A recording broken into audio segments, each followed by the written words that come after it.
ओ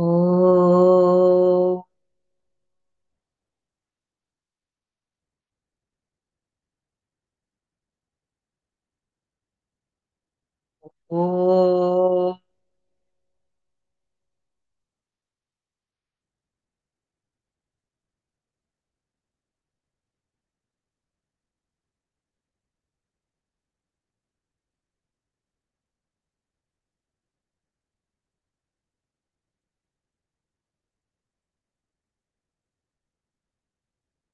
ओ गणानां त्वा गणपतिगुं हवामहे कविं कवीनामुपमश्रवस्तमं ज्येष्ठराजं ब्रह्मणां ब्रह्मणस्पतः न शृण्वन्नोतिभिः सीदसादनम् ॐ श्रीमहागणपतये नमः।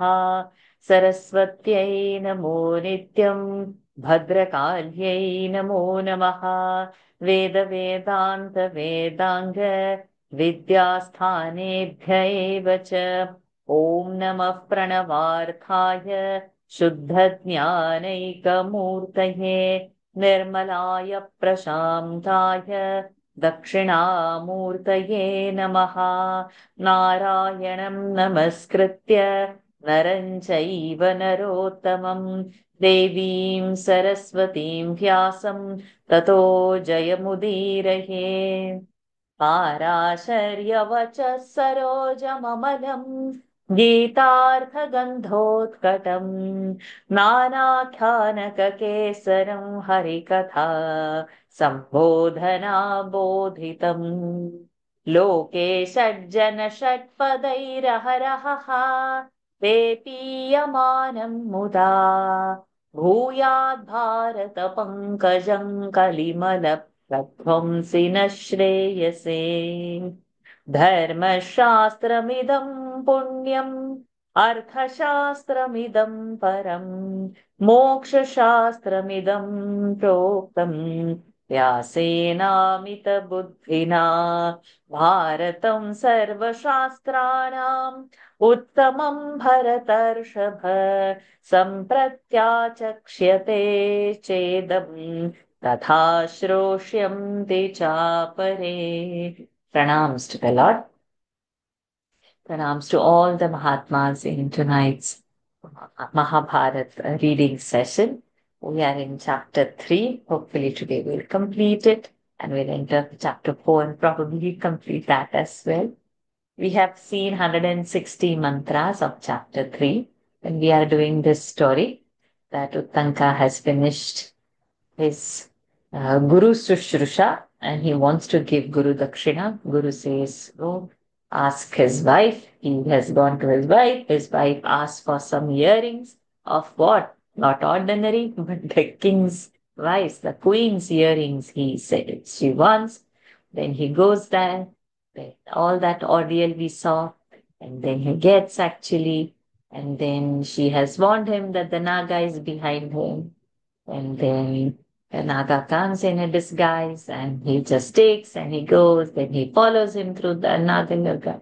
And then finally somehow he gets the earring back and now he's reached the ashram and he is probably overhearing that the Guru's wife has given up, that he won't come. And there at that moment, he reaches and he offers the earrings. And then he was asked, why was he late? That we says, and then that Uttanka's reply comes that the Takshaka had offered that obstruction and he had gone and went to the land of Nagas. So that's where we have stopped. And there we continue from 161. Okay. So raise your hands, Dattaji. 162. तत्र च मया दृष्टे तत्र च मया दृष्टे प्रियौ तन्त्रे स्त्रियौ तत्रे तन्त्रे स्त्रियो तन् is it तन्त्रे तन्त्रे स्त्रियो तन्त्रे अधिरोप्य अधिरोप्य पटं वयन्त्यौ पटं वयन्त्यौ तस्मिंश्च तस्मिंश्च कृष्णाः सीताश्च कृष्णास्तिताश्च तन्तवः किन्त तन्तवः किन्त तत्र च मया दृष्टे स्त्रियौ तन्त्रे अधिरोप्य पटं वयन्त्यौ तस्मिंश्च अधिरोप्य पटं वयन्त्यौ तस्मिंश्च कृष्णास्तिताश्च तन्तवः किं तत्तत् तन्तवः किं तत् There I saw two maidens working in a loom and weaving a cloth with black and white threads. What may it be? तत्र च मया दृष्टे स्त्रियौ तन्त्रे अधिरोप्य पटं वयन्त्यौ तस्मिंश्च कृष्णासिताश्च तन्तवः किन्तत् तत्र च मया चक्रं दृष्टम् तत्र च मया चक्रं दृष्टम् द्वादशारम् द्वादशारम् षड्वैनम् षड्वैनम् कुमाराः परिवर्तयन्ति कुमाराः परिवर्तयन्ति तदपि किम् तदपि किम् पुरुषश्चापि पुरुषश्चापि मया दृष्टः मया दृष्टः स चापि कः स चापि कः अश्वश्चातिप्रमाणो दृष्टः अश्वश्चातिप्रमाणो दृष्टः स चापि कः स चापि कः तत् तत्र च मया चक्रं दृष्टं द्वादशारं षट्वैनं कुमाराः परिवर्तयन्ति तदपि किं पुरुषश्चापि मया दृष्टः स चापि कः अश्वश्चातिप्रमाणो दृष्टः स चापि कः I then saw a wheel with 12 spokes, which was being continually turned by 6 boys. What does it mean? I also saw a man. Who is he? I also saw a horse of extraordinary size. What is that horse? So Tanka is asking all these questions to Guru. He's narrating his experience that when he has gone to get the earrings from the Nagaloka, what all he has seen, he's asking. Uttanka's questions are there. तत्र च मया चक्रं दृष्टं द्वादशारं षड्वैनं कुमाराः परिवर्तयन्ति तदपि किं पुरुषश्चापि मया दृष्टः स चापि कः अश्वश्चातिप्रमाणो दृष्टः स चापि कः पथि गच्छता च अधिगच्छता च मया ऋषभः दृष्टः मया ऋषभः दृष्टः तञ्च पुरुषः तञ्च पुरुषः अधिरूढः अधिरूढः तेनास्मि सोपचारमुक्तः तेनास्मि सोपचारमुक्तः उत्तङ्कस्य ऋषभस्य तङ्कस्य ऋषभस्य पुरीशं भक्षय पुरीशं भक्षय उपाध्यायेनापि ते भक्षितमिति उपाध्यायेनापि ते भक्षितमिति पथि गच्छता च मया ऋषभः दृष्टः तञ्च पुरुषः अधिरूढः तेनास्मि सोपचारमुक्तः उत्तङ्कस्य ऋषभस्य पुरीशं भक्षय उपाध्यायेनापि ते भक्षितमिति. On my way, I saw on the road a man mounted on a bull.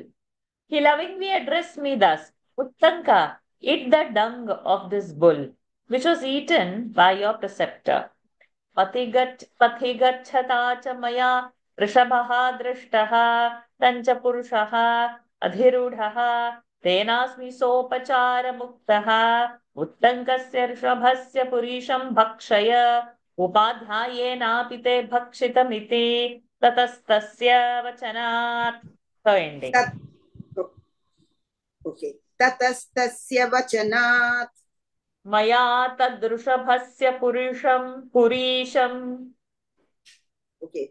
मया तदृषभस्य पुरीशम्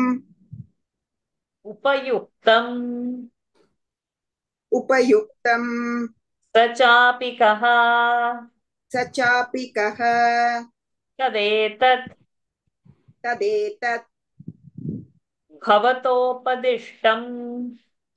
भवतोपदिष्टम् इच्छेयम् श्रोतुम्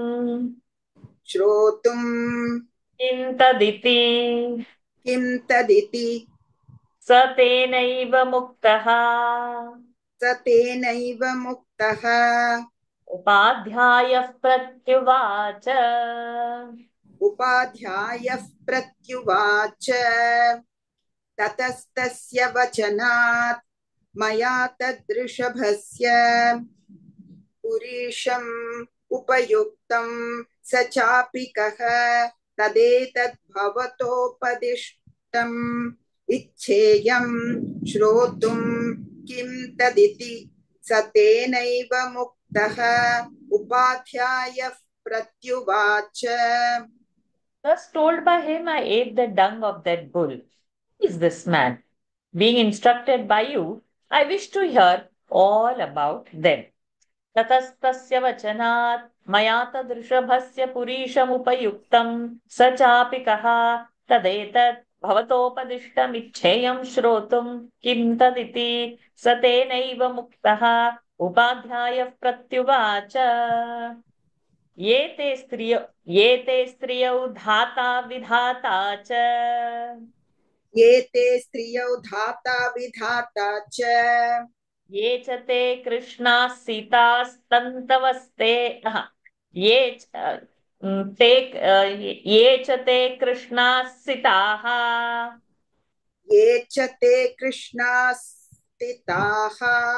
Sita. Krishna is black. Sita is white. Okay. Sita means also sugar, but it means white. ये च ते कृष्णा सिताः तन्तवस्ते रात्र्यहनी यदपि तच्चक्रम् द्वादशारम् षड्वै कुमाराः परिवर्तयन्ति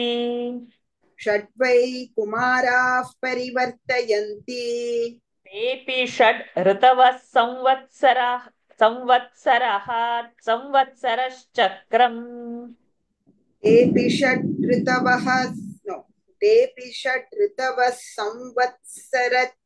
संवत्सरश्चक्रम् ये ते स्त्रियौ धाता विधाता च ये च ते कृष्णा स्थिताः तन्तवस्ते रात्र्यहनी यदपि तच्चक्रम् द्वादशारम् षड्वै कुमाराः परिवर्तयन्ति तेऽपि षड् ऋतवः संवत्सरश्चक्रम्. His preceptor thus addressed, said to him, the two maidens you saw are Dhata and Vidhata. The black and white threads represent night and day. The wheel with the 12 spokes turned by 6 boys is the year, having 6 seasons. Ye te striyau dhata vidhata cha, ye cha te krishnasitaha, tantavaste ratrahani, yadapi tachakran dvadasharam shadvai kumarah parivartayanti, tepi shadratavas samvatsaraschakram yah purushaha saparjanyaha सपर्जन्यः यो अश्वः यो यो अश्वः सो अग्निः सोऽग्निः यः यः ऋषभः यः यः य ऋषभः त्वया पथि गच्छता दृष्टः त्वया त्वया पथि गच्छता दृष्टः स ऐरावतो नागराट् स ऐरावतो नागरात् यः पुरुषः सपर्जन्यः यः अश्वः सः अग्निः यः ऋषभः त्वया पथि गच्छता दृष्टः स ऐरावतो नागरात्. The man is Parjanya, the deity of rain. The horse is Agni, the deity of fire. The bull which is on the road is Airavata, the king of elephants. Yah Purushaha Saparjanyaha Yoshvaha So Agnihi Yarushabhaha Tvayapathi Gachata Drishtaha Sairavato Nagarat Yaschainamadhirudha Purushaha यश्चैनमधिरूढः पुरुषः सचेन्द्रः सचेन्द्रः यदपि ते भक्षितम् यदपि ते भक्षितम् तस्य ऋषभस्य पुरीशम् तस्य ऋषभस्य पुरीशम् तदमृतम् तदमृतम् तेन खल्वसि तेन खल्वसि तस्मिन्नागभवने तस्मिन्नागभवने न व्यापन्नस्त्वम् न व्यापन्नस्त्वम् यश्चैनम् अधिरूढः पुरुषः सचेन्द्रः यदपि ते भक्षितम् तस्य ऋषभस्य पुरीशम् तदमृतम् तेन खल्वसि तस्मिन्नागभवने न व्यापन्नस्त्वम्. The man who rode it is Indra. The dung of the bull which you ate is ambrosia, amrutam. Certainly on account of this eating, you were not slain in the land of Nagas. यश्चैनमधिरूढः पुरुषः स च इन्द्रः यदपि ते भक्षितं तस्य ऋषभस्य पुरीशं तदमृतं तेन खल्वसि तस्मिन्नागभवने न व्यापन्नस्त्वं स हि भगवान् इन्द्रः स हि भगवान् इन्द्रः मम सखा मम सखा त्वदनुक्रोशात् त्वदनुक्रोश. Is it the? ending. त्वदनुक्रोशात् इममनुग्रहं कृतवान् इमम् okay इममनुग्रहं कृतवान् तस्मात् कुण्डले गृहीत्वा पुनरागतोऽसि स हि भगवान् इन्द्रः मम सखा त्वदनुक्रोशात् इममनुग्रहं कृतवान् तस्मात् कुण्डले गृहीत्वा पुनरागतोऽसि. पुनः आगतः असि. You came back. Lord Indra is my friend. He, being moved by kindness towards you, showed you this favor. Therefore, you have been able to return safely with the earrings. Sahi Bhagavan Indraha Mama Sakha Tvadanukroşat imam anugraham kritavan tasmat kundale grihitva punaragatosi tat saumya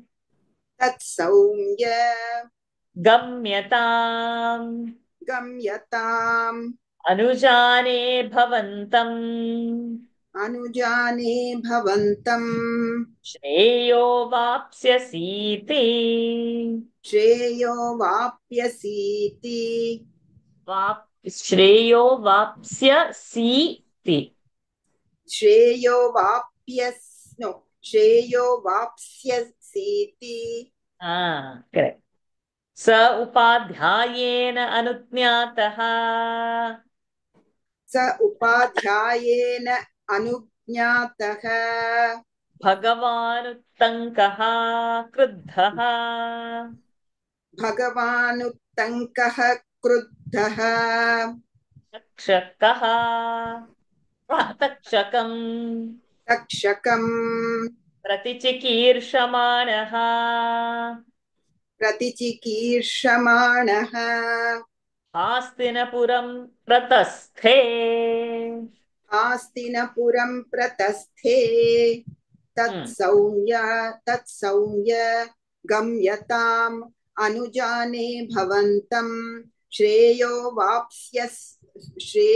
वाप्स्यसीति स उपाध्यायेनम् अनुज्ञातः भगवानुत्तङ्कः क्रुद्धः तक्षकं प्रतिचिकीर्षमाणः हास्तिनपुरं प्रतस्थे Now, mild nature Uttanka, I give you permission to go. You will obtain good fortune. Uttanka, thus obtaining his preceptor's leave and being deadly angry against Takshaka, went towards Hastinapur, resolved to take revenge on the Naga king. तत्सौम्य गम्यता अनुजाने भवन्तं श्रेयो वाप्स्यसीते सौपाध्यायेनानुज्ञातः भगवानुत्तङ्कः क्रुद्धः क्षकं प्रति चिकीर्षमाणो हास्तिनपुरं प्रतस्थे स हास्तिनपुरं प्राप्य स हास्तिनपुरं प्राप्य न चिराद्विप्रसत्तमः न चित् is this a tune now or Yeah, correct. न okay चिराद्विप्रसत्तमः न चिरात् विप्रसत्तमः समागच्छत राजानम् समागच्छत राजानम् उत्तङ्को जनमे जयम् उत्तङ्को जनमे जयम् स हास्तिनपुरं प्राप्य न चिरात् विप्रसत्तमः समागच्छत राजानम् उत्तङ्को जनमे जयम् Lataji, but let your hand be raised only. Let's see if later we get time. I'll call you again. Then the good Brahmana, Uttanka, reached Hastinapura and then he met King Janamejaya. Sahastinapuram prapya न चिराद् विप्रसत्तमः समागच्छत राजानम् उत्तङ्को जनमे जयम्. Lalita ji, for next 10 verses. पुरा तक्षशिला संस्थम् पुरा तक्षशिला संस्थम् निवृत्तमपराजितम् निवृत्तम् अपराजितम् सम्यग् विजयिनं दृष्ट्वा सम्यक् सम्यक् विजयिनं दृष्ट्वा समन्तान् मन्त्रिभिर्वृतम् समन्तान् मन्त्रिभिर्वृतम् पुरा तक्षशिला संस्थम् निवृत्तमपराजितम् सम्यक् विजयिनं दृष्ट्वा समन्तान् मन्त्रिभिर्वृतम् who had only returned victorious from Takshashila. He saw him seated, surrounded by his ministers. पुरा तक्षशिला संस्थम् निवृत्तम् अपराजितम् सम्यग् विजयिनं दृष्ट्वा समन्तान् मन्त्रिभिर्वृतम् तस्मै जयाशिषः पूर्वम् तस्मै जयाशिषः पूर्वम् यथा न्यायं प्रयुज्य सः यथा न्यायं प्रयुज्य सः उवाचैनं वचः काले उवाचैनं वचः काले शब्दसम्पन्नया गिरा शब्दसम्पन्नया गिरा तस्मै चाशिषः पूर्वं यथा न्यायं प्रयुज्य सः उवाचैनं वचः काले शब्दसम्पन्नया गिरा He uttered blessings in proper time and addressed him in speech of correct accent and melodious sound. तस्मै जयाशिषः पूर्वं यथा न्यायं प्रयुज्य सः उवाचैनं वचः काले शब्दसम्पन्नया गिरा उत्तङ्क उवाच शङ्ख उवाच अन्यस्मिन् करणीये तु अन्यस्मिन् करणीये तु कार्ये पार्थिव सत्तम कार्ये पार्थिव सत्तम बाल्यादिवान्यदेवं तवम्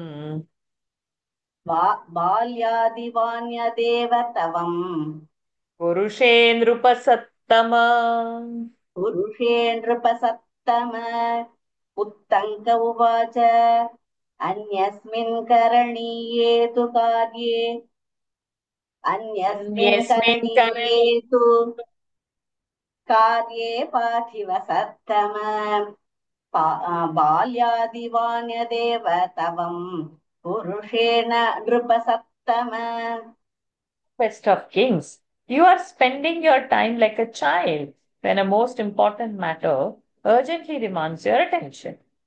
उत्तङ्क उवाच अन्यस्मिन् करणीये तु कार्ये पार्थिव सत्तम बाल्यादिवान्यदेव तवम् पुरुषे tavam, or it should have been tvam, then it will fit in the Anushtup Chandas. बाल्यादिवान्यदेव त्वम् कुरुषे नृपसत्तम. We'll correct that tavam into tvam.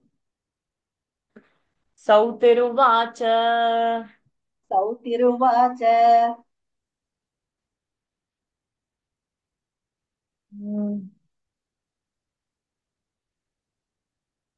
बाल्यात् देवान्यदेवत्वम्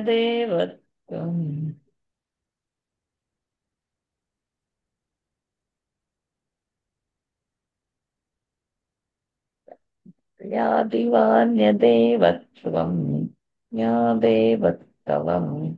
Okay, I'm having a doubt over there.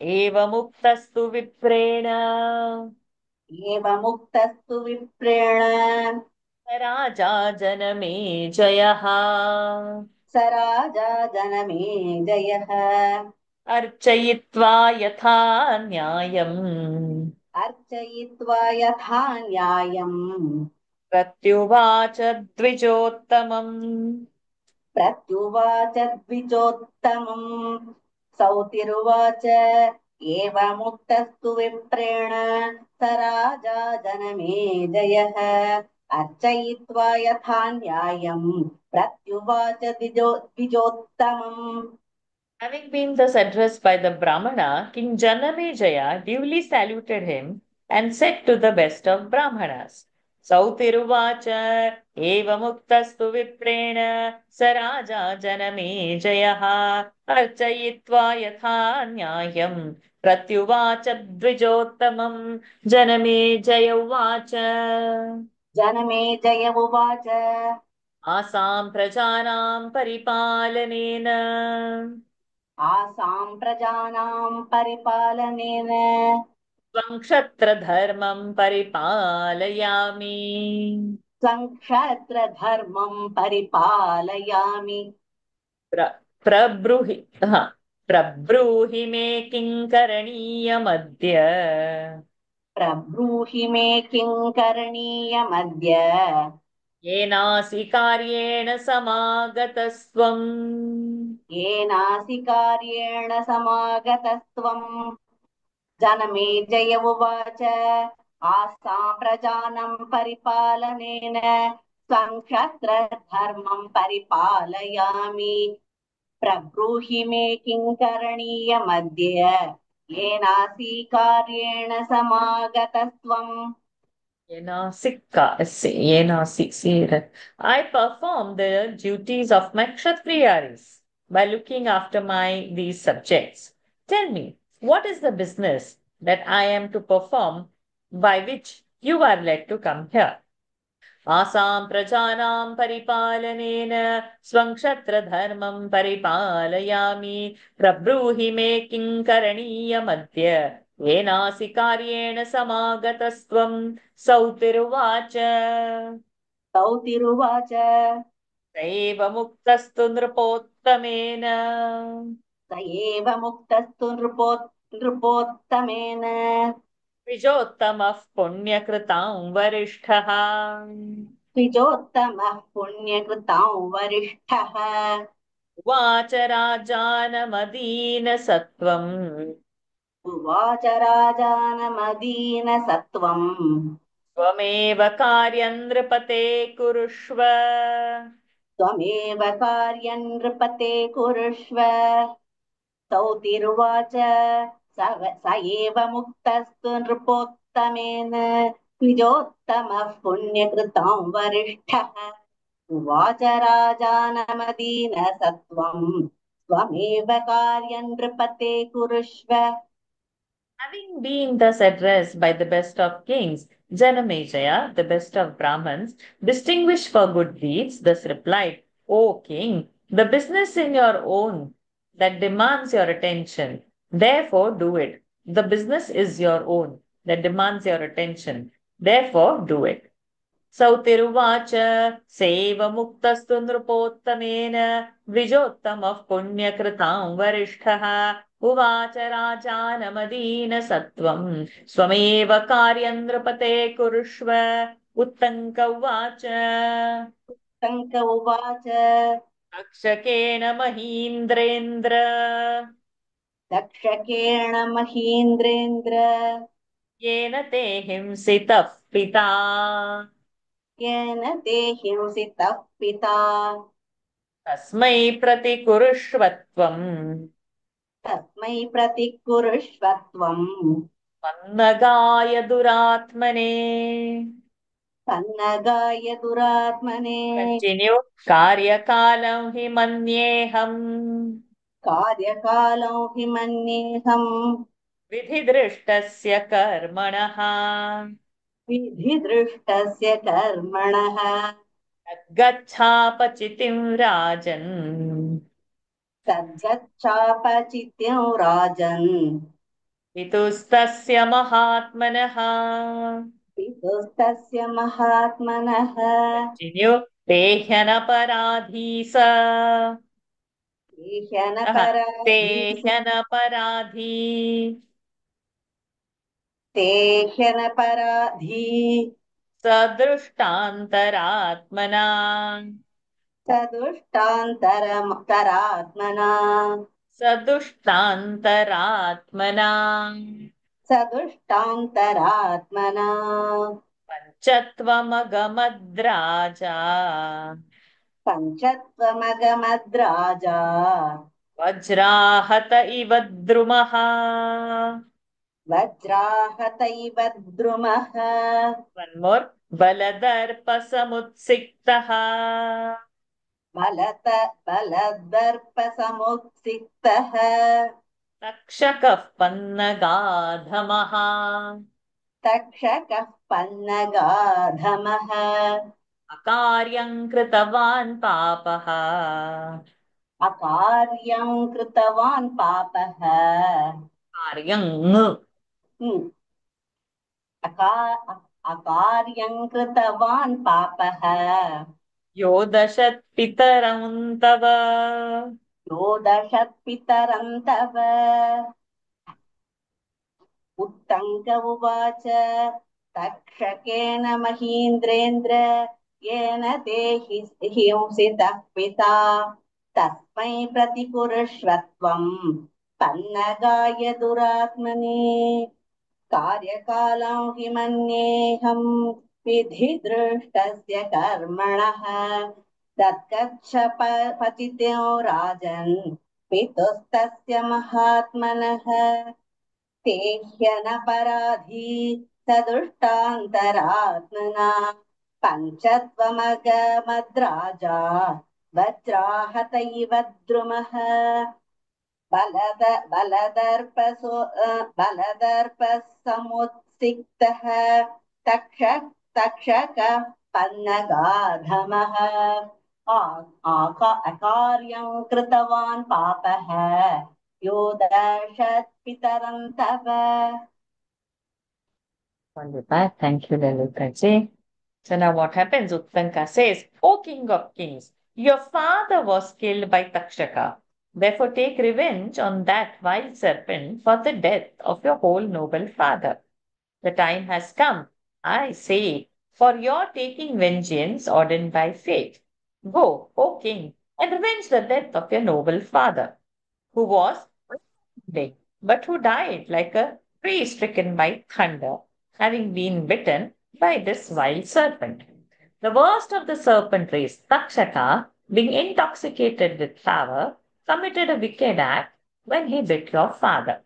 उत्तङ्क उवाच तक्षकेन महीन्द्रे तक्षकेन महीन्द्रे what is happening तक्षकेन महीन्द्रेन्द्र येन ते हिंसितः पिता तस्मै प्रतिकुरुष्व त्वं पन्नगाय दुरात्मने कार्यकालं हि मन्येऽहं विधिदृष्टस्य कर्मणः तद्गच्छापचितिं राजन् पितुस्तस्य महात्मनः देह्यनपराधी स दुष्टान्तरात्मना पञ्चत्वमगमद्राजा वज्राहतैव द्रुमः.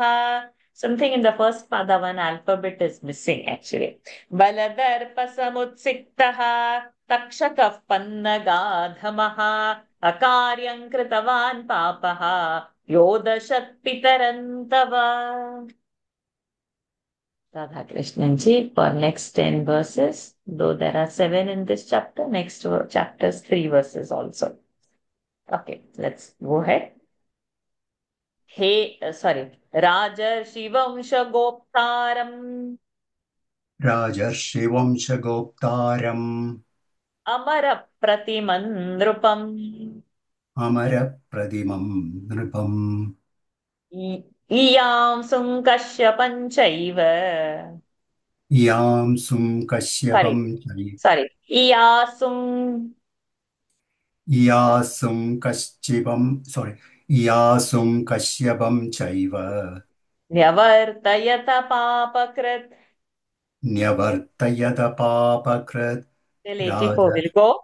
Hetumarhasi tam papam हेतुमर्हसि तं पापम् ज्वलिते हव्यवाहने ज्वलिदेहव्यवाहनि सर्पसत्रे महाराज सर्पसत्रे महाराज वरितं तद्विधीयताम् त्वरितं तद्विधीयताम् एवं पितुश्चापचितिम् एवं पितुश्चापचितिम् कृतवांस्त्वं भविष्यसि कृतवांस्त्वं भविष्यसि मम प्रियं च सुमहत् मम प्रियं च सुमहत् कृतं राजन् भविष्यति कृतं राजन् भविष्यति कर्मणः पृथिवीपाल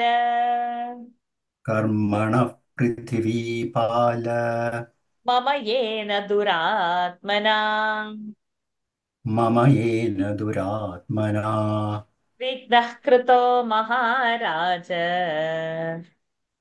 विघ्नः कृतो महाराज उर्वर्थं चरतो नघ कुर्वर्तन् चरदो नख राजर्षिविं राजर्षिविंश गोप्तारम् अमर अमरप्रतिमं नृपम् यासुं कश्यपं चैव न्यवर्तयत पापकृत् हेतुमर्हसि तं पापम् ज्वलिदेहव्यवाहनि सर्पसत्रे महाराज त्वरिदन्तद्विधीयताम् एवं पितुश्चापचितिम् कृतवांस्त्वं भविष्यसि मम प्रियञ्च सुमहत् कृतं राजन् भविष्यति कर्मणः पृथिवीपाल मम येन दुरात्मना विघ्नः कृतो महाराज गुर्वर्तं चरदो नख. Vardhanjaratonakam. Wicked in his deeds, he even made Kashyapa run away when he was coming for the relief of your godlike father, the protector of the race of royal sages. It is proper for you to burn the wicked wretch in the blazing fire of a snake sacrifice. Sarpasatra. Therefore, O king, soon do the needful for it. You can thus revenge your father's death, O king. You can thus do me a great favor. O king of the world, my business was obstructed on one occasion by that wretch when I was going to get a present for my preceptor. Rajarshi Vamshagoptaram Amarapratimandrupam Iyasum Kashyapanchaiva Nyavartayata Papakrit Hetumarhasitam Papam Jwalite Havyavahane Sarpasatre Maharaja Tvaritan Tadvidhiyatam Evam Pituschapachitim Krutavam Stvam Bhavishyasi Mama Priyancha Sumahat कृतं राजन् भविष्यति कर्मणः पृथिवीपाल मम येन दुरात्मना विघ्नः कृतो महाराज गुर्वर्थं चरतो नघ. Last three verses of this chapter. Sautiruvacha.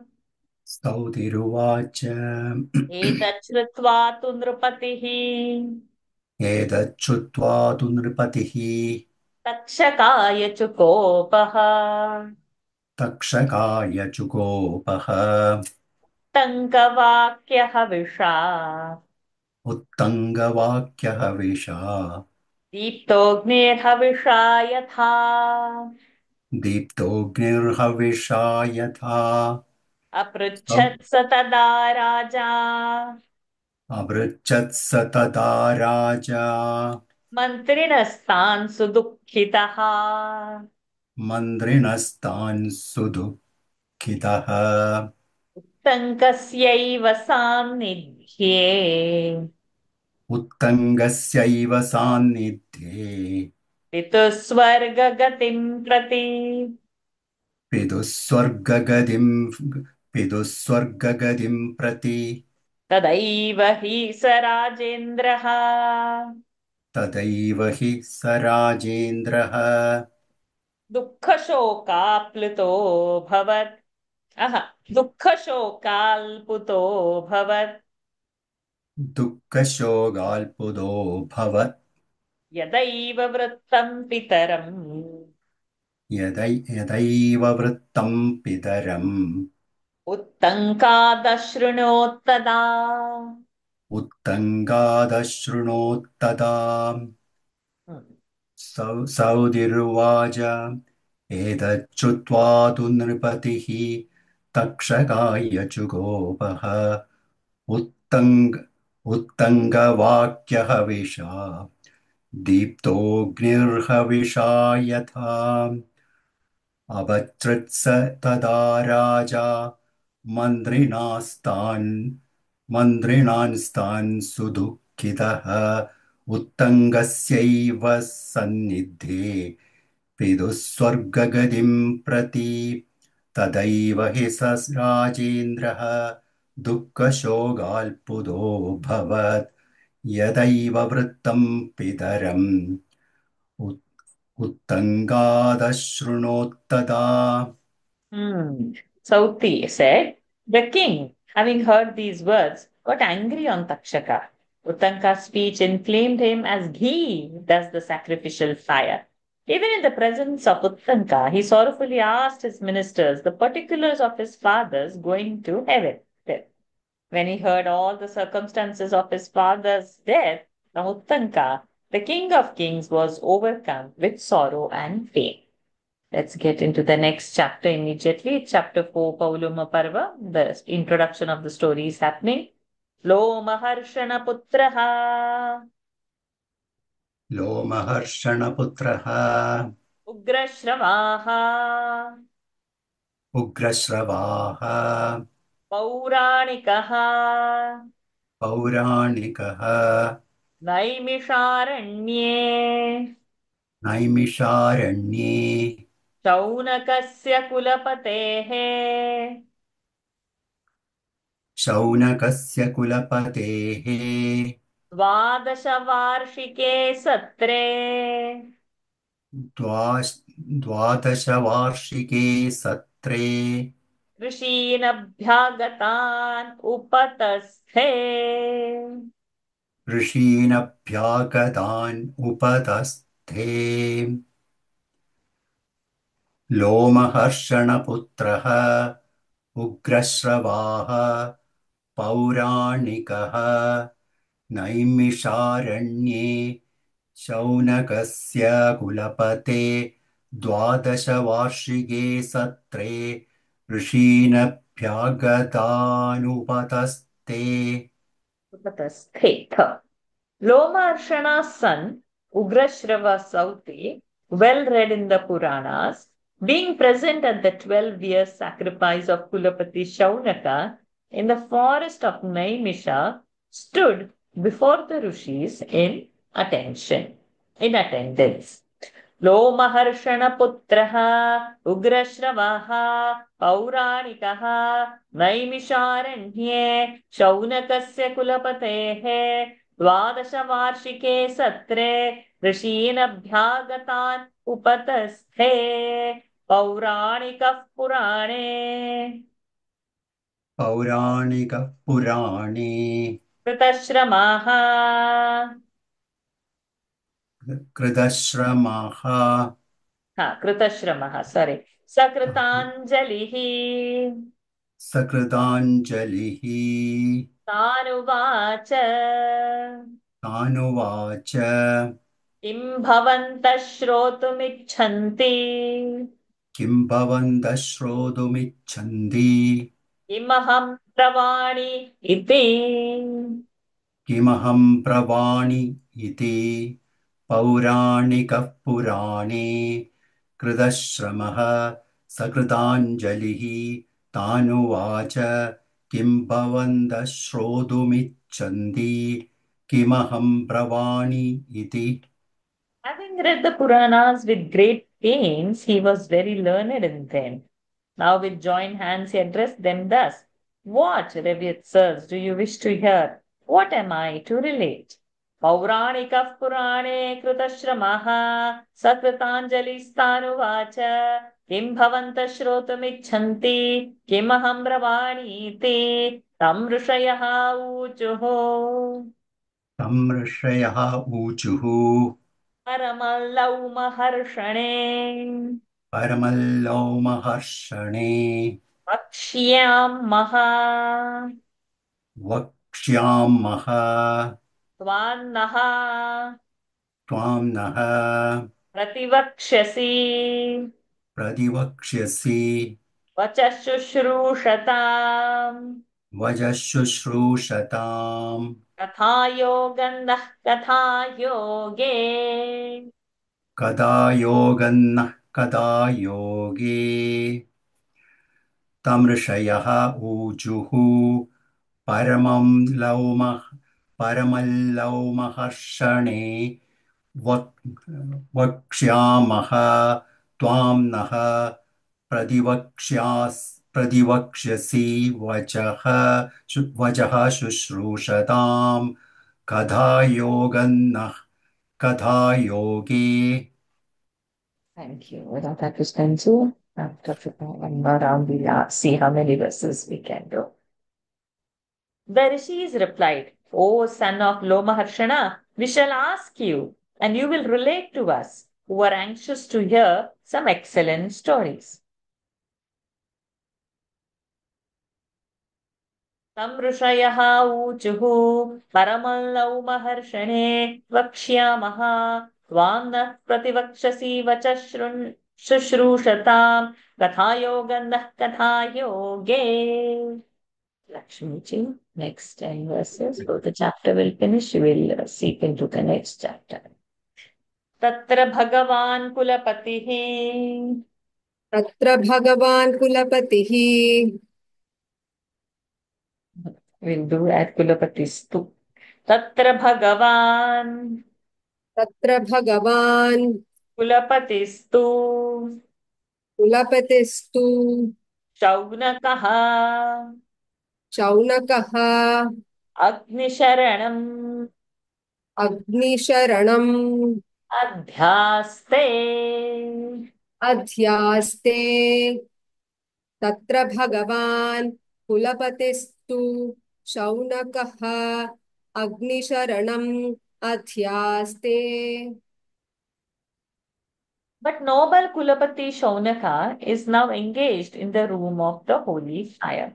Tatra Bhagavan Kulapatistu Shaunakaha Agnisharanam Adhyaste Yosau Divyah Kathaha योऽसौ दिव्याः कथाः Veda Devata. Aha. 1, 2, 3, 4, 5, 6, 7, 8. 1, 2, 3, 4, 5, 6. कथा वेद योऽसौ दिव्यः कथा वेद योऽसौ दिव्याः कथा वेद देवतासुरसंश्रिताः देवतासुरसंश्रिताः मनुष्योरगगन्धर्व मनुष्योरगगन्धर्व तथा वेद च सर्वशः तथा वेद च सर्वशः Go till योऽसौ ninth verse. We'll go till ninth verse. स चाप्यस्मिन् मखे सौते स चाप्यस्मिन्मखे सौते विद्वान् कुलपतेर्द्विजः विद्वान् कुलपतिर्द्विजः लक्षोद्धृतव्रतो धीमान् तक्षोधृतव्रतो धीमान् शास्त्रे चारण्यके गुरुः शास्त्रे चारण्यके गुरुः सत्यवादी शमपरः सत्यवादी शमपरः तपस्वी नियतव्रतः तपस्वी नियतव्रतः सर्वेषामेव नो मान्यः सर्वेषामेव नो मान्यः तावत् प्रतिपाल्यताम् स तावत् प्रतिपाल्यताम् तस्मिन्नध्यासति गुरौ तस्मिन्नध्यासति गुरौ आसनं परमार्चितम् आसनं परमार्चितम् ततो वक्षसि यत्त्वां सः ततो वक्ष्यसि यत्त्वां सः रक्ष्यति द्विजसत्तमम्. रक्ष्यति द्विजसत्तमः. Yes, it's a visarga. रक्ष्यति द्विजसत्तमः. रक्ष्यति द्विजसत्तमः. योऽसौ दिव्याः कथा वेद देवतासुरसंश्रिताः ऋष्योरगगन्धर्व कथा वेद च सर्वशः स चाप्यस्मिन्मखे सौते विद्वान् कुलपतिर्द्विजः तक्षोधृतव्रतो धीमान् शास्त्रे चारण्यके गुरुः सत्यवादी शमपरः तपस्वी नियतव्रतः सर्वेषामेव नो मान्यः स तावत् प्रतिपाल्यताम् तस्मिन्नध्यासति गुरौ आसनं परमार्चितम् ततो वक्ष्यसि यत्त्वां सः प्रक्ष्यति द्विजसत्तमः. He knows the divine stories relating to the Devas and Asuras. He also knows the stories relating to men, Nagas, and Gandharvas. O Sauti, that Kulavati Brahmana is the chief in this sacrifice. He is able, faithful to his vows, wise, and a master of Shastras and Aranyakas. He is truthful, a lover of peace, a rishi of hard austerities, and an observer of the ordained penances. He is respected by all of us, and we should therefore wait for him. When he will sit on the highly honored seat of the preceptor, you will reply to what best of the twice born will ask you. योऽसौ दिव्यः कथा वेद देवतासुरसंश्रिताः मनुष्योरगन्धर्वकथा वेद च सर्वशः स चाप्यस्मिन्मखे saute विद्वान् कुलपतेर्द्विजः दक्षो धृतव्रतो धीमान् शास्त्रे चारण्यके गुरुः सत्यवादी शमपरः तपस्वी नियतव्रतः सर्वेषामेव नो मान्यः स तावत् प्रतिपाल्यताम् तस्मिन्नध्यासति गुरौ आसनं परमार्चितम् ततो वक्षसि यत्त्वां सः प्रक्षति द्विजसत्तमः सौतिरुवाच सौतिरुवाच एवमस्तु गुरौ तस्मिन् एवमस्तु गुरौ तस्मिन् उपविष्टे महात्मनि उपविष्टे महात्मनि तेन पृष्टः कथा पुण्याः तेन पृष्टः कथाः पुण्याः वक्ष्यामि विविधाश्रयाः वक्ष्यामि विविधाश्रयाः सोऽथ विप्रर्षभः सर्वम् सोऽथ विप्रर्षभः सर्वम् कृत्वा कार्यं यथा विधि कृत्वा कार्यं यथा विधि देवान् वाग्भिः पितॄनद्भिः देवान् वाग्भिः पितॄनद्भिः तर्पयित्वा जगामः तर्पयित्वा जगामः यत्र ब्रह्मर्षयः सिद्धाः यत्र ब्रह्मर्षयः सिद्धाः सुखासीना धृतव्रताः सुखासीना धृतव्रताः यज्ञाय यज्ञायतनमाश्रित्य यज्ञायतनमाश्रित्य सूतपुत्रपुरःसराः पूतपुत्रपुरःसराः ऋत्विक्ष्वथ सदस्येषु ऋत्विक्ष्वथ सदस्येषु स वै गृहपतिस्तदा स वै गृहपतिस्तदा उपविष्टेषूपविष्टः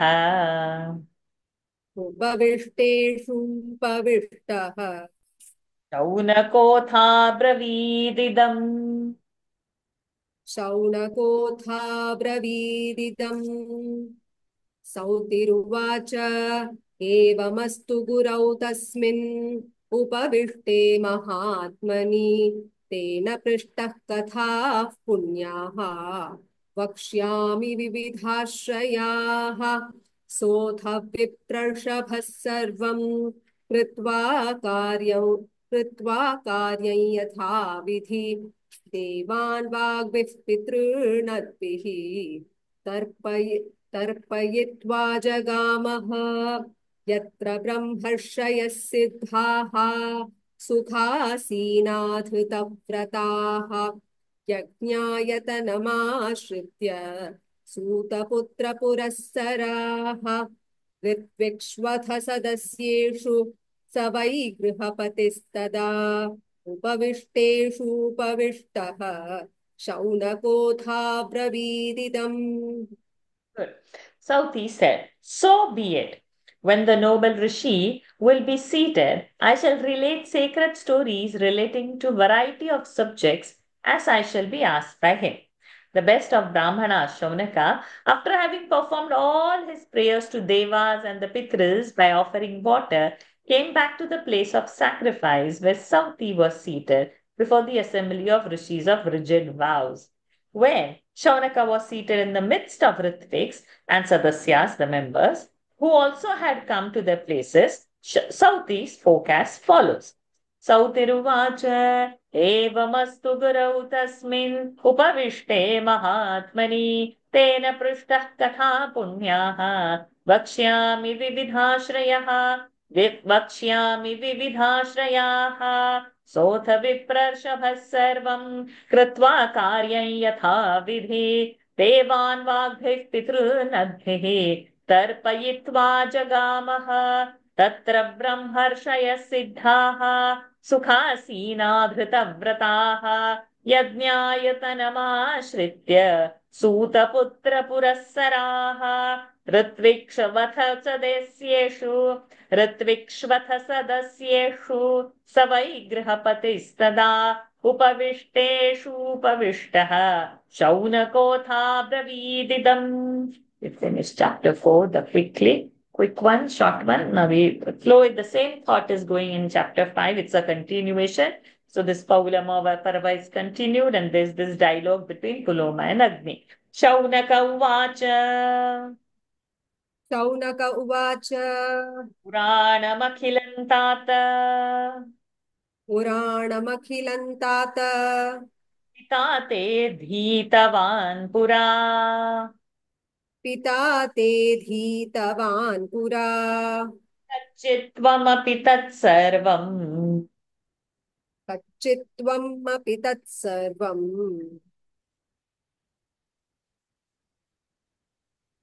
अधीशेलौ महर्षणे अधीशेलौ महर्षणे पुराणमखिलं तात पिता ते धीतवान् पुरा कच्चित्त्वमपि तत्सर्वम् अधीशेलौ महर्षणे. Shaunaka said, your father read the whole of the Puranas in the days of yore. O son of Loma Harshana, have you also made them your study? Shaunaka उवाच पुराणमखिलं तात पिता ते धीतवान् पुरा कच्चित्त्वमपि तत्सर्वम् अधीशेलो महर्षणे पुराणे हि कथा दिव्याः पुराणे हि कथा दिव्याः आदिवंशाश्च धीमताम् आदिवंशाश्च धीमताम् कथ्यन्ते ये पुरा अस्माभिः कथ्यन्ते ये पुरा अस्माभिः श्रुतपूर्वाः पितुस्तव श्रुतपूर्वाः पितुस्तव पुराणे हि कथा दिव्याः आदिवंशाश्च धीमताम् कथ्यन्ते ये पुरा अस्माभिः श्रुतपूर्वाः पितुस्तव. There are in the Puranas interesting stories and the history of the first generations of the wise men. We have heard them all recited by your father. Purane hi katha divyaha adivamshascha dhīmatāṃ kathyante ye purasmābhihi shrutapurvah pitustava.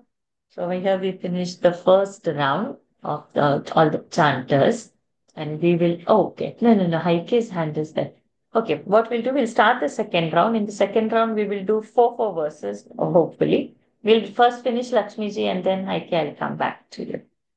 So Lakshmi ji, next four verses in the second round. Tatra vanshamaham purvam तत्र वंशमहं पूर्वम् shrotumichhami bhargavam श्रोतुमिच्छामि भार्गवम् kathayasva kathametam कथयस्व कथामेताम् कल्यास्म श्रवणे तव कल्यास्म श्रवणे तव तत्र वंशमहं पूर्वं श्रोतुमिच्छामि भार्गवम् कथयस्व कथामेताम् कल्यास्म श्रवणे तव। I'm desirous of hearing the history of the Bhrigu race. Tell us that history. We are all attention to you. तत्र वंशमहं पूर्वं श्रोतुमिच्छामि भार्गवम् कथयस्व कथामेताम् कल्यास्म श्रवणे तव सौतिरुवाच. We will do 3 shlokas for you. सौतिरुवाच यदधीतं पुरा सम्यक् यदधीतं पुरा सम्यक् द्विजश्रेष्ठैर्महात्मभिः द्विजश्रेष्ठैर्महात्मभिः वैशम्पायनविप्राग्र्यैः वैशम्पायनविप्राग्र्यैः तैश्चापि कथितं तैश्चापि कथितं यथा तैश्चापि कथितं यथा यदधीतं च पित्रा मे यदधीतं च पित्रा मे सम्यक् चैव ततो मया सम्यक् चैव ततो मया तावत् शृणुष्व यो देवैः तावत् शृणुष्व यो देवैः इन्द्रैः सर्षिमरुद्गणैः सेन्द्रैः सर्षिमरुद्गणैः पूजितः प्रवरो वंशः पूजितः प्रवरो वंशः भार्गवो भृगुनन्दन भार्गवो भृगुनन्दन इमं वंशमहं पूर्वम् इमौ वंशमहं पूर्वम् भार्गवन्ते महामुने भार्गवन्ते महामुने सौतिरुवाच यदधीतं पुरा सम्यक् द्विजश्रेष्ठैर्महात्मभिः वैशम्पायनविप्राग्र्यैः तैश्चापि कथितं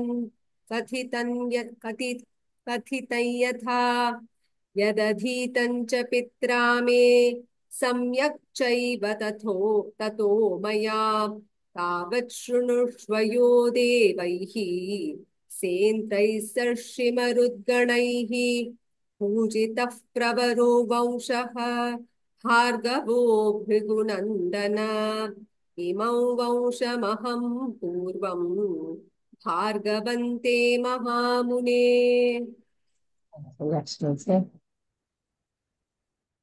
Sauti said, that which was formerly studied by noble Brahmanas, which was studied and narrated by Vaishampaya and others, which was also studied by my father, has been acquired by me. Hear it with all attention, O descendant of Bhrigu race, the history of your race, respected by Indra and all the celestials, all the rishis and the maruts. In this great race, the great and the blessed Rishi Bhrigu was born. सौतिरुवाच यदधीतं पुरा सम्यक् द्विजश्रेष्ठैर्महात्मभिः वैशम्पायनविप्राग्र्यैः तैश्चापि कथितं यथा यदधीतं च पित्रा मे सम्यक् चैव ततो मया तावत् शृणुष्व यो देवैः सेन्द्रैः सर्षिमरुद्गणैः पूजितः प्रवरो वंशः भार्गवो भृगुनन्दन इमं वंशमहं पूर्वं भार्गवन्ते महामुने. Thank you. You can come down. Okay. Yes. Number 7, chapter 5. निगदामि यथा युक्तम् निगदामि यथा युक्तम् Excellent. पुराणाश्रयसंयुतम् पुराणाश्रयसंयुक्तम् Very good. भृगुर्महर्षिर्भगवान् Bhrigu Ma Mahर्षि So the Repa is there, na? Bhrugur Maharshir Bhagavan. Bhrigo Mahashri Harshir. Bhagavan Brahma. Brahmana Vai Swayambhuva. Brahma Vaisvayubhuva Very good. Varunasya Kratau Jataha. Varunasya Kritau Jata Avakaditi Nashrutam. Avakaditina Shritam Very good. Bhrugo Sudaitah Putraha. Go Sudayuta Yutra Shrityavan no Putraha. Putraha.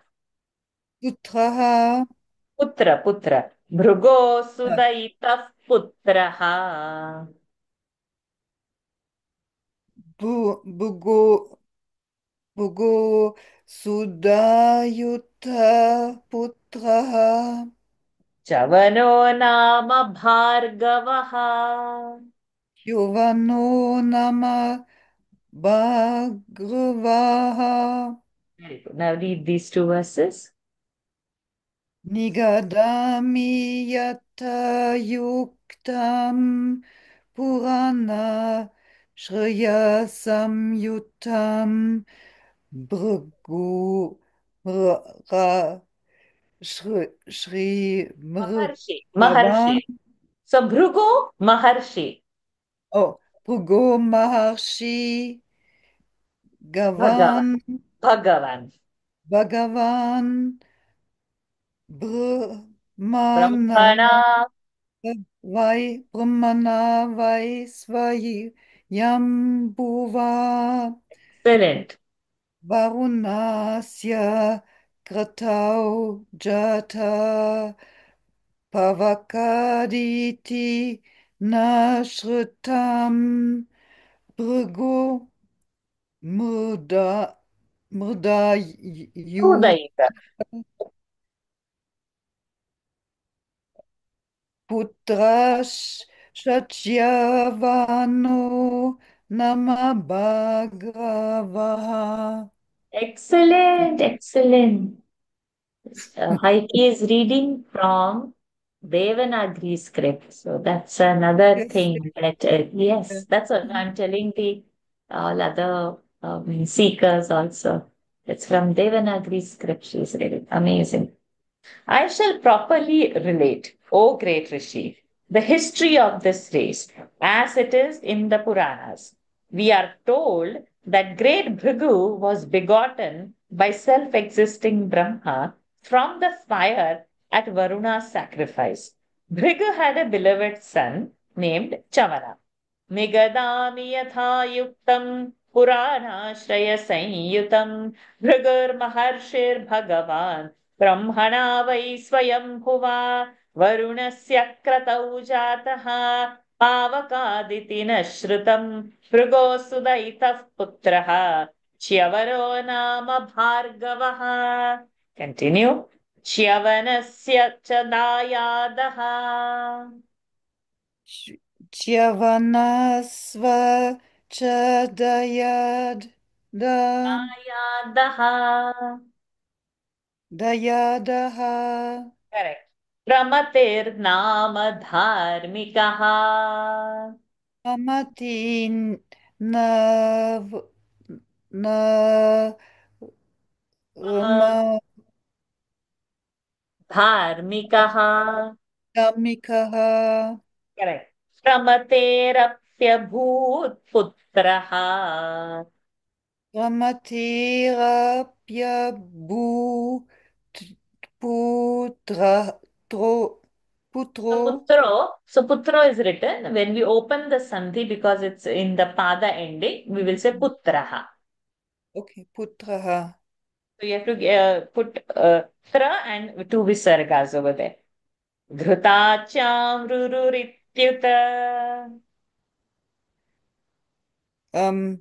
Dhritarcham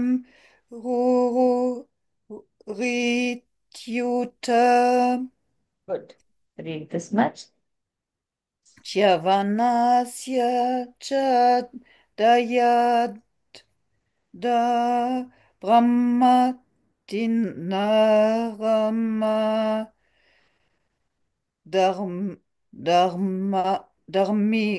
dharmikaha Yes, dharmikaha. Brahmatera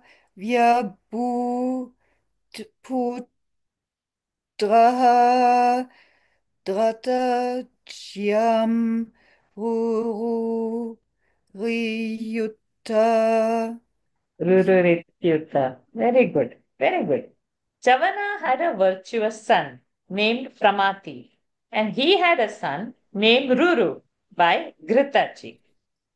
चवनस्य च दायादः प्रमतेर्नाम धार्मिकः प्रमतेरप्यभूत्पुत्रः घृताचामृरुरित्युत.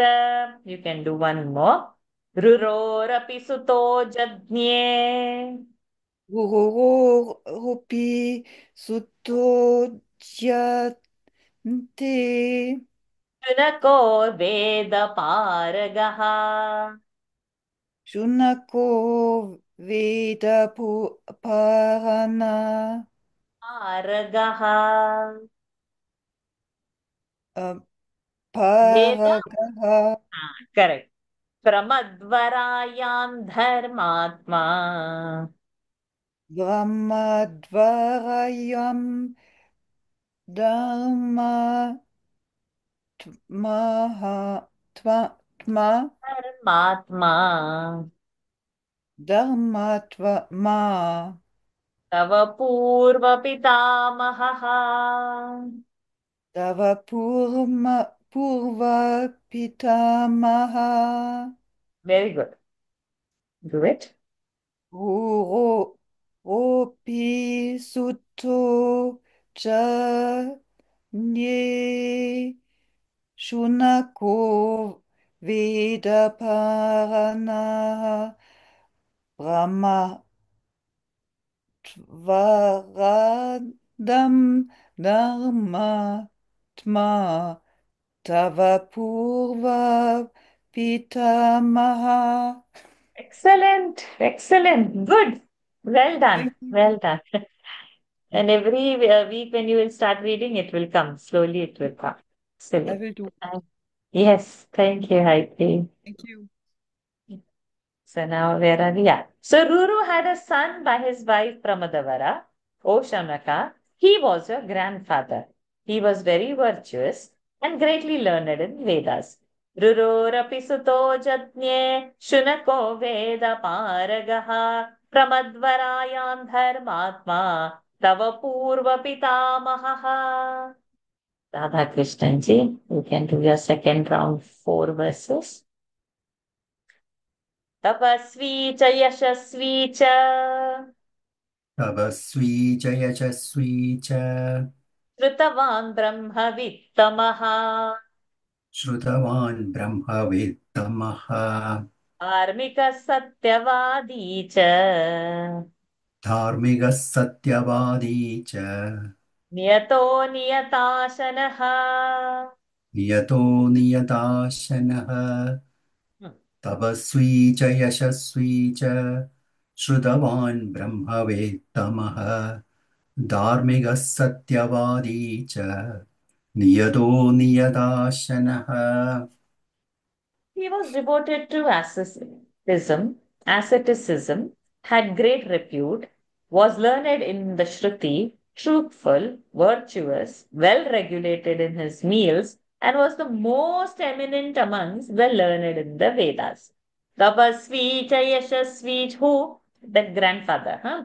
Tapasvi cha yashasvi cha shrutavan brahmavittamaha dharmika satyavadi cha नियतो नियताशनः.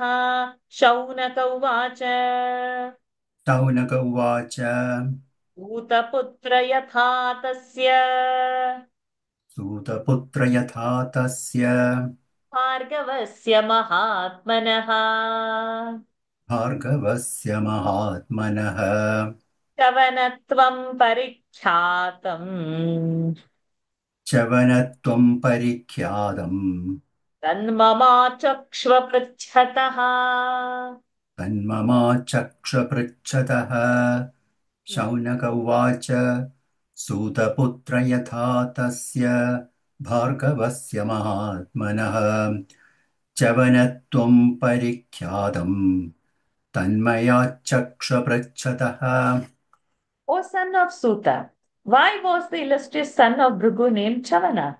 I ask you, tell all about it. Shaunaka uvacha Suta putra yatha tasya Bhargavasya mahatmanah Chavanatvam parikhyatam Tanmama chakshva pruchhataha. We'll do next three for you.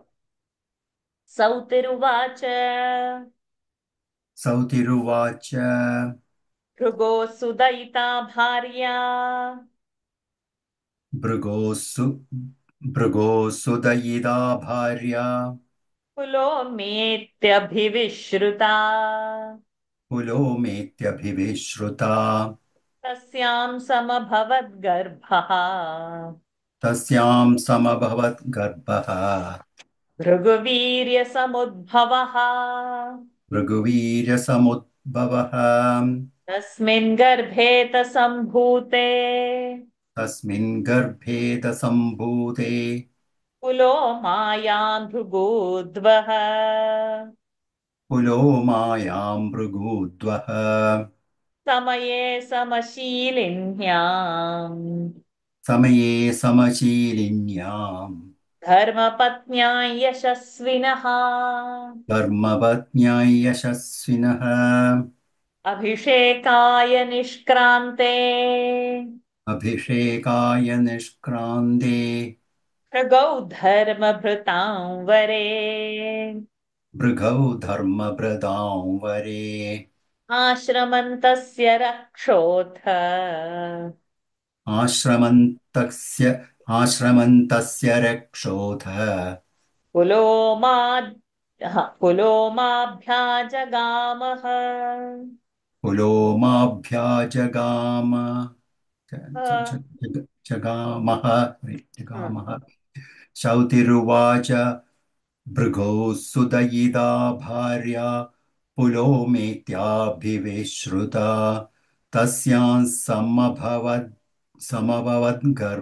समभवद्गर्भो शृणु वीर्यसमुद्भवः तस्मिन् गर्भे सम्भूते पुलोमायां भृगूद्वः समये समशीलिन्यां धर्मपत्न्यै यशस्विनः अभिषेकाय निष्क्रान्ते भृगौ धर्मभृतां वरे आश्रमं तस्य रक्षोथ पुलोमाभ्याजगामः We'll do one more for you. Tam pravishyashramam drishtva तं प्रविश्याश्रमं दृष्ट्वा भृगोर्भार्यामनिन्दिताम् भृगोर्भार्यामनिन्दिताम् पृच्छयेन समाविष्टः पृच्छयेन समाविष्टः विचेताः समपद्यत विजेता समपद्यत तं प्रविश्याश्रमं दृष्ट्वा भृगोर्भार्यामनिन्दिताम् हृच्छयेन समाविष्टः विजेता समपद्यत Good. Thank you, Ramakrishnan. So, O son of Suta, why was the illustrious son of Bhrigu named Chavana? I ask you, tell me all about it. Bhrigu had a very beloved wife named Puloma, who became quick with child by him. When the virtuous and the chaste Puloma was in that condition, one day the greatly famous and virtuous Bhrigu, leaving her at home, went to perform his ablutions. And it was then that a Rakshasa named Puloma came to Rishi's hermitage. He, having entered the hermitage, saw the irreproachable wife of Bhrigu. Seeing her, he was filled with the lust and lost his reason. सौतिरुवाच भृगो सुदयिता भार्या पुलोमेत्यभिविश्रुता तस्यां समभवद्गर्भः भृगुवीर्यसमुद्भवः तस्मिन् गर्भे सम्भूते पुलोमायां भृगूद्वः समये समशीलिन्यां धर्मपत्न्या यशस्विनः अभिषेकाय निष्क्रान्ते भृगौ धर्मभृतां वरे आश्रमन्तस्य रक्षोथ पुलोमाभ्याजगामः तं प्रविश्याश्रमं दृष्ट्वा भृगोर्भार्यामनिन्दिता हृच्छयेन समाविष्टः चेता समपद्यत. Though we have 5 minutes for the class to finish, we will complete the chapter and then we will stop today. Some few verses are there. Tama. For you, we will go directly till up to 25. Abhyagatam tu tadrakshah अभ्यागतं तु तत्रक्षः पुलोमाचारु दर्शना पुलोमाचारुदर्शना न्यमन्त्रयतवन्येन निमन्त्रयतवन्येन फलमूलादिना तदा फलमूलादिना तदा तान्तु रक्षस्तदा ब्रह्मन् तातु रक्षस्तदा ब्रह्मन् पृच्छयेनाभिपीडितम् पृच्छयेनाभिपीडितम् दृष्ट्वा हृष्टमभूद्राजन् दृष्ट्वा हृष्टमभूद्राजन् हीर्षुस्तामनिन्दिताम् जिगीर्षुस्तामनिन्दिताम् जातमित्यब्रवीत् कार्यम् जातमित्यब्रवीकार्यम् ब्रवीत् कार्यम्. The half is there. जातमित्यब्रवीत् कार्यम् जिहीर्षुर्मुदितः शुभाम् जिहीर्षुमुदितः शुभाम् सा हि पूर्वं वृता तेन सा हि पूर्वं वृता तेन पुलोम्ना तु शुचिस्मिता पुलोम्ना तु शुचिस्मिता तान्तु प्रादात् पिता पश्चात् तान्तु प्रादात्मिता पश्चात् भृगवेशास्त्रवत्तदा भृगवेशास्त्रवत्तदा तस्य तत्किल्बिषन्नित्यम् तस्य तत्किल्बिषन् नित्यम् हृदि वर्तति भार्गव. हृदि वर्तति Bhargava. It will be forgotten otherwise. You can finish till here, then we go ahead. अभ्यागतं तु तत्रक्षः पुलोमाचारुदर्शना न्यमन्त्र्यतर्वन्येन फलमूलादिना तदा तातु रक्षस्तथा ब्रह्मन् हृच्छयेनाभिपीडितम् दृष्ट्वा हृष्टमभूद्राजन् जिहीर्षुस्तामनिन्दिताम् जातमित्यब्रवीत् कार्यम् जिहीर्षुर्मुदितः शुभाम् सा हि पूर्वं वृता तेन पुलोम्ना तु शुचिस्मिता तातु प्रादात् पिता पश्चात् भृगवेशास्त्रवत्तदा तस्य तत्किल्बिषन् नित्यम् हृदि वर्तति Bhargava. Seeing that a guest had come, beautiful Puloma entertained him with roots and fruits of the wood. O Rishi, the Rakshasa having seen her, burnt in lust. He was very much delighted and he determined to carry away the reproachable lady. He said, "My desire is fulfilled." So saying, he seized that beautiful lady and carried her away. In fact, that lady of captivating smiles was formerly betrothed to the Rakshasa by her father. But he afterwards gave her away to the Rishi Bhrigu in due rights. Since then, O descendant of the Bhrigu race, this wound rankled deep in the heart of Rakshasa. अभ्यागतं तु तद्रक्षः पुलोमाचारुदर्शना न्यमन्त्रयत वम्येन फलमूलादिना तदा तां तु रक्षस्तदा ब्रह्मन् गच्छयेनाभिपीडितं दृष्ट्वा हृष्टमभूद्राजन् जिहीर्षुस्तामनिन्दिता जातमित्यब्रवीत् कार्यं जिहीर्षुर्मुदितः शुभा सा हि पूर्वं वृता तेन कुलोम्ना तु शुचिस्मिता तान्तु प्रादात् पिता पश्चात् भृगवे शास्त्रवत्तदा तस्य तत्किल्बिषं नित्यं हृदि वर्तति भार्गव इदमन्तरमित्येवम् इदमन्तरमित्येवम् कर्तुं चक्रे मनस्तदा हर्तुं चक्रे मनस्तदा अथाग्निशरणे पश्यत् अथाग्निशरणे पश्य ज्वलन्तं जातवेदसम् ज्वलन्तं जातवेदसम् तमपृच्छत ततो रक्षः तमपृच्छत्ततो रक्षः पावकं ज्वलितं तदा पावकं ज्वलितं तदा शंसमेकस्य भार्येयम् शंसमेकस्य भार्येयम् अग्ने पृच्छेरुतेन वै अग्ने पृच्छेरुतेन वै मुखं त्वमसि देवानाम् मुखं त्वमसि देवानां वद पावक पृच्छते वद पावक पृच्छते मया हीयं वृता भार्या भार्या मया हीयं वृता पूर्वम् मया हीयं वृता पूर्वम् कार्यार्थे वरवर्णिनी भार्यार्थे वरवर्णिनी पश्चादिमां पिता प्रादात् पश्चामिदं पिता प्रादात् सेग पश्चादिमां पिता प्रादात् करेक्ट भृगवेन्द्रतकारकः भृगवेन्दुतकारकः तेयं यदि वरारोहा सेयं यदि वरारोहा गोर्भार्यारहो गता भृगोर्भार्यारहो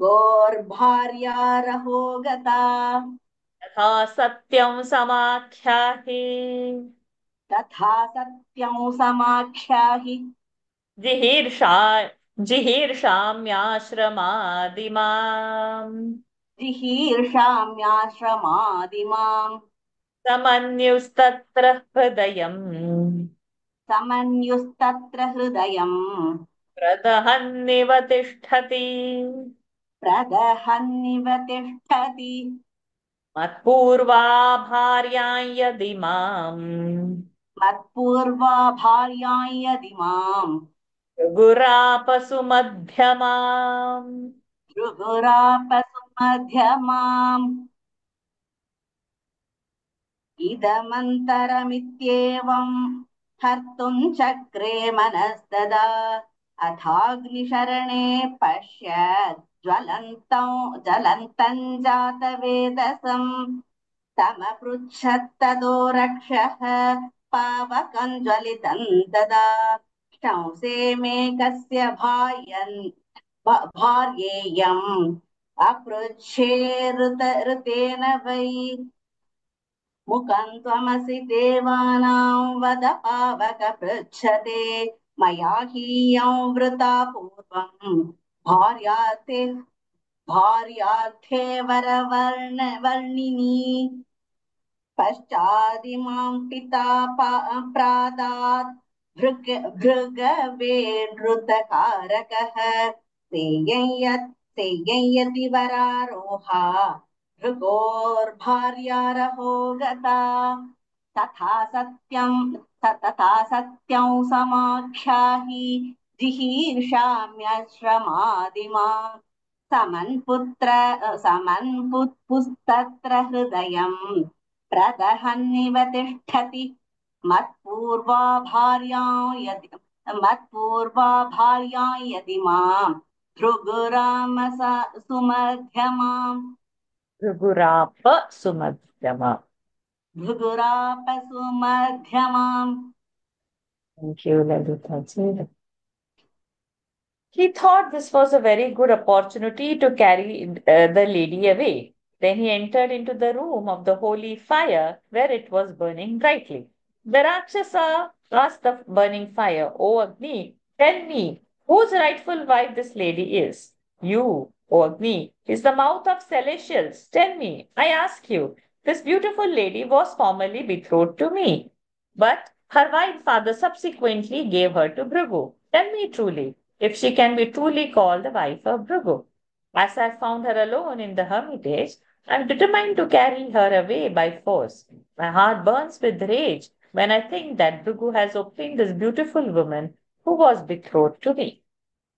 इदमन्तरमित्येवं कर्तुं चक्रे मनस्तदा अथाग्निशरणे पश्यत् ज्वलन्तं जातवेदसं तमपृच्छत्ततो रक्षः पावकं ज्वलितं तदा शंसमेकस्य भार्येयम् अग्ने पृच्छेरतेन वै मुखं त्वमसि देवानां वद पावक पृच्छते मया हीयं वृता पूर्वं भार्यार्थे वरवर्णिनी पश्चादिमां पिता प्रादात् भृगवे नृतकारकः सेयं यदि वरारोह भृगोर्भार्यारहो गता तथा सत्यं समाख्याहि जिहीर्षाम्याश्रमादिमा समन्युस्तत्र हृदयं प्रदहन्निव तिष्ठति मत्पूर्वा भार्या यदि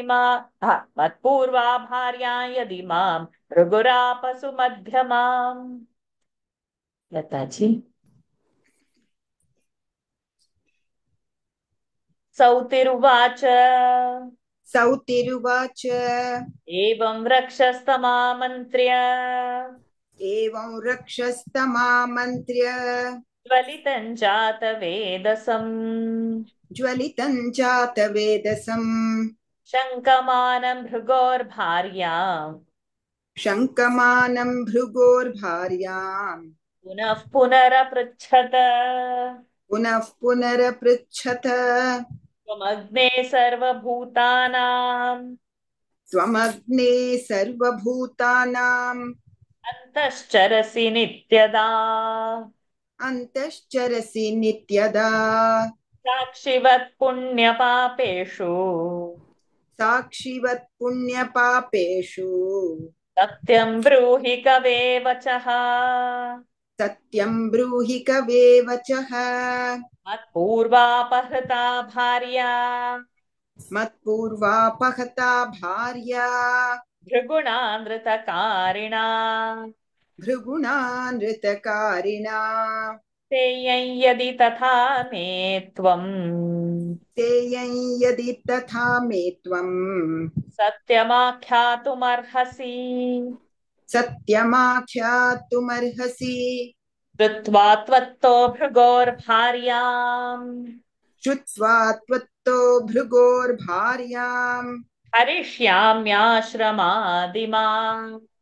हरिष्याम्याश्रमादिमाम् जातवेदः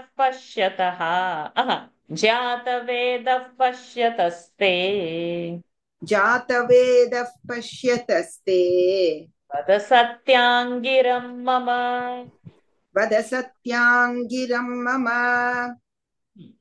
So much.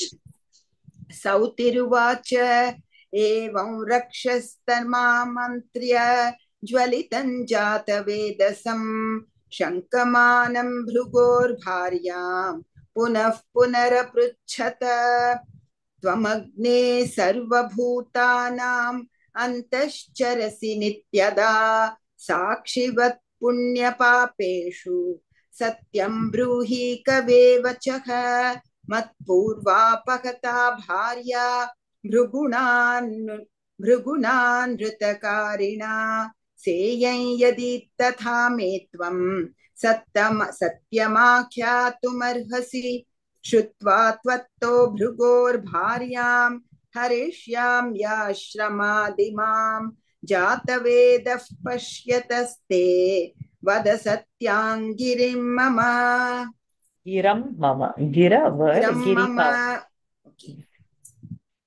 Thus did the Rakshasa, asking the flaming fire again and again whether the lady was Bhrugu's wife. O Agni, you always dwell in every creature as the witness of their piety and impiety. Answer my question truthfully. Bhrigu has appropriated her who was chosen by me as my wife. Tell me truly, therefore, whether she is not truly my wife by first choice. Hearing from you whether she is Bhrugu's wife or not, I shall carry her away from the hermitage even in your presence. Therefore, answer me truthfully. एवं रक्षस्तमामन्त्र्य ज्वलितं जातवेदसं शङ्कमानं भृगोर्भार्या पुनः पुनरपृच्छत त्वमग्ने सर्वभूतानाम् अन्तश्चरसि नित्यदा साक्षिवत् पुण्यपापेषु सत्यं ब्रूहि कवे वचः मत्पूर्वापहृता भार्या भृगुणामृतकारिणा सेयं यदि तथा मे त्वं सत्यमाख्यातुमर्हसि श्रुत्वा त्वत्तो भृगोर्भार्या हरिष्याम्याश्रमादिमा जातवेदः पश्यतस्ते वद सत्याङ्गिरं मम सौतिरुवाच सौतिरुवाच तस्यैतद्वचनं श्रुत्वा तस्यैतद्वचनं श्रुत्वा सप्तार्चिर्दुःखितोऽभवत् सप्तार्चिर्दुःखितोऽभवत् भीतो धृताच्च शापाच्च भीतो नृताच्च शापाच्च भृगोरित्यब्रवीच्छनैः भृगोरित्यब्रवीच्छनैः Do this much first. Excuse me, भृगोरित्यब्रवीच्छनैः. Yeah, no, do that shlok first. This one shlok. Okay. सौतिरुवाच तस्यैतद्वचनं श्रुत्वा सप्तार्चिर्दुःखितोऽभवत् भीतो नृताच्च शापाच्च भृगोरित्यब्रवीच्छनैः. Having heard his words, the seven-flamed deity felt himself very much in difficulty. He was afraid to tell an untruth and was equally afraid of Bhrugu's curse. He at last slowly said, Sautiruvacha tasyaitatvacanam shrutva saptarchirdukhito bhavat भीतो नृताच्च शापाच्च भृगोरित्यब्रवीच्छनैः अग्निरुवाच अग्निरुवाच मयावृता पुलोमेयम् त्वयावृता पुलोमेयम् पूर्वं दानवनन्दन पूर्वं दानवनन्दन किन्त्वियं विधिना पूर्वम् किन्त्वियं विधिना पूर्वम् मन्त्रवन्नवृता त्वया मन्त्रवन्नवृता त्वया पित्रा तु भृगवे दत्ता पित्रा तु भृगवे दत्ता पुलोमेयं यशस्विनी पुलोमेयं यशस्विनी ददाति न पिता तुभ्यम् ददाति न पिता तुभ्यम् परलोभान् महायशाः परलोभान् महायशाः अथेमां वेददृष्टेन अथेमां वेददृष्टेन विधिपूर्वकम् कर्मणा विधिपूर्वकम् भार्यां ऋषिर्भृगुः प्राप भार्यां ऋषिर्भृगुः प्राप मां पुरस्कृत्य दानव मां पुरस्कृत्य दानव इयमित्यवगच्छामि सेयमित्यवगच्छामि नानृतं वक्तुमुत्सहे नानृतं वक्तुमुत्सहे नानृतं हि सदा लोके नानृतं हि सदा लोके पूज्यते दानवोत्तम पूज्यते दानवोत्तम अग्निरुवाच त्वयावृता पुलोमेयम् पूर्वं दानवनन्दन किं त्वयं विधिना पूर्वं मन्त्रवन्नवृता त्वया पित्रा तु भृगवे दत्ता पुलोमेयं यशस्विनी ददाति न पिता तुभ्यं वरलोभान् महायशाः अथेमां वेददृष्टेन कर्मणा विधिपूर्वकं भार्यां ऋषिर्भृगुः प्राप मां पुरस्कृत्य दानव सेयमित्यवगच्छामि नानृतं वक्तुमुत्सहे नानृतं हि सदा लोके पूज्यते दानवोत्तम.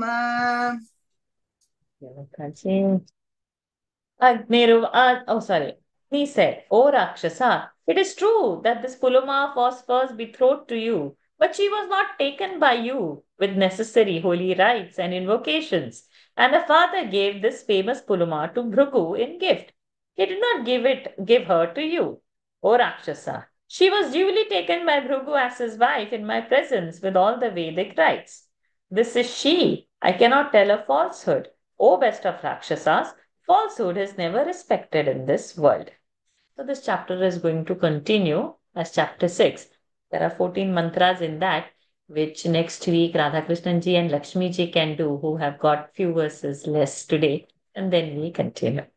Agniruvacha tvaya vrata pulomeyam purvan danavanandana किन्त्वयं विधिना पूर्वं मन्त्रवन्नवृता त्वया पित्रा तु भृगवे दत्ता कुलोमेयं यशस्विनी ददाति न पिता तुभ्यं वरलोभान् महायशाः अथेमां वेददृष्टेन कर्मणा विधिपूर्वकं भार्यां ऋषिभृगुः प्राप मां पुरस्कृत्य दानव सेयमित्यवगच्छामि नानृतं वक्तुमुत्सहे नानृतं हि सदा लोके पूज्यते दानवोत्तम.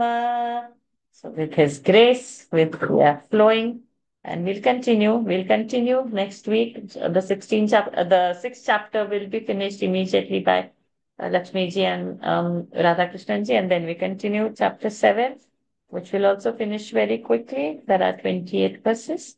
And hopefully we can touch chapter 8 or try to complete. I'm not sure how it will be, but with his grace, it will happen.